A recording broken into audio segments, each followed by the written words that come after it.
இது உண்மையிலேயே இது ஒரு மேடையில இப்படி வந்து ஒரு அமைச்சர் அவர்கள் வந்து பேசக்கூடிய செய்தியா அப்படிங்கறது உண்மையிலே ஒரு நல்ல சுய சிந்தனையோடு இருக்கிறவங்க, ஒரு அமைச்சர், ஒரு மக்கள் பிரதிநிதி, இத்தனை லட்சம் பேர் வாக்கெடுத்து வெல்ல வச்சிருக்காங்க.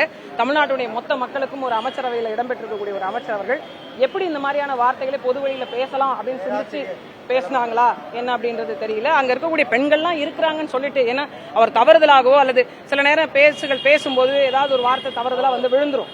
அந்த மாதிரி எல்லாம் இல்ல. அவர் ரொம்ப யோசிச்சு பாரு பெண்கள்லாம் இருக்கிறாங்க, சொல்லலாமா வேண்டாமான்னு தெரியல, இதெல்லாம் சொல்றதை வந்து ஏற்கவே முடியலங்க. அது ரொம்ப கடினமா இருக்கு. நான் மறுக்கிறதுன்றதை காட்டிலும் அந்த கட்சியில் இருக்கக்கூடிய மகளிர் அணி பொறுப்பாளராக இருந்தாங்க, இப்ப துணை பொதுச் செயலாளராக இருக்கக்கூடிய மரியாதைக்குரிய அக்கா கனிமொழி அவர்களே மிகப்பெரிய ஒரு எதிர்ப்பை தெரிவிச்சிருக்காங்க. இது தமிழ்நாட்டில் இருக்கக்கூடிய பெண்களும், குறிப்பாக அரசியல் இருக்கக்கூடிய பெண்களும் இதை நாங்க அருவருப்பா பாக்குறோம். இந்த மாதிரியான ஒரு சொல்லாடல்களை அந்த கூட்டத்துல எல்லாம் எதுக்கு பேசுறாங்க, முதல்ல எப்படி இவங்க எண்ணத்துக்குள்ள அதெல்லாம் தோணுது, அது இல்லாம அதை சொல்லிட்டு அடுத்த வாரம் சொல்றோம் இப்படி எல்லாம் பேசிதான் நாங்க கட்சியை கொண்டு போய் சேர்த்தோன்றாரு. எனக்கு புரியல என்ன சொல்ல வரேன். இல்ல அவங்க கட்சி அதுக்கான நடவடிக்கை வந்து நிச்சயமா எடுக்கும் அப்படின்றதா. ஏன்னா அவர் ஏற்கனவே கட்சியில இருந்து பதவியை வந்து விலக்கியிருக்காங்க அப்படின்னு சொல்றாங்க. அதுக்குரிய நடவடிக்கை வந்து நிச்சயமாக அவங்க எடுக்கணும். அதுக்கு எடுக்கிறாங்களா என்னன்றத பார்ப்போம். எனக்கு தெரிஞ்சு அவர் அமைச்சரா இருக்கிறாரா, தொடர்றாரா இல்ல மாட்டாரா, ஏற்கனவே அவர் மீது வழக்கு இருக்கு, நீதிமன்ற தீர்ப்புகள் இருக்கு, அதெல்லாம் வந்து தமிழக அரசு தான் முடிவு.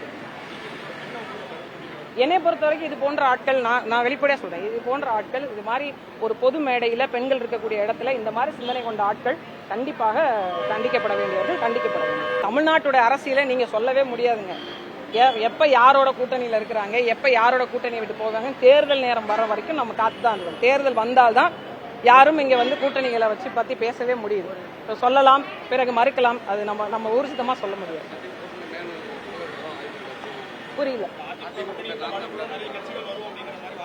இது ரெண்டு விஷயங்க. ஒண்ணு அண்ணா திராவிட முன்னேற்ற கழக தலைமையிட்ட கேட்கலாம், அல்லது யாரெல்லாம் இணைய விருப்பப்படுறாங்களோ அந்த தலைமையிட்ட கேட்கலாம்.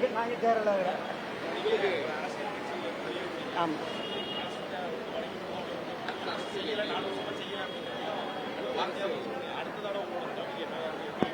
இது நான் மக்கள் பிரச்சனைக்காக வந்திருக்கேன்னா என்னோட தனிப்பட்ட முடிவுன்றது என்றைக்காவது ஒரு நாள் அறிவிக்க தான் போறோம். ஏன்னா இது ரகசியமா பொத்தி வச்சுக்கிறதெல்லாம் கிடையாது. மக்கள் நலன் சார்ந்த ஒரு விஷயத்துக்காக தான் என்னோட முடிவும் இருக்கு. அதான் சொல்றேன், மக்கள் நலன் சார்ந்ததான் என் முடிவு இருக்கும். செய்திகளை உடனுக்குடனும் துல்லியமாகவும் தெரிந்து கொள்ள சப்ஸ்கிரைப் பண்ணுங்க.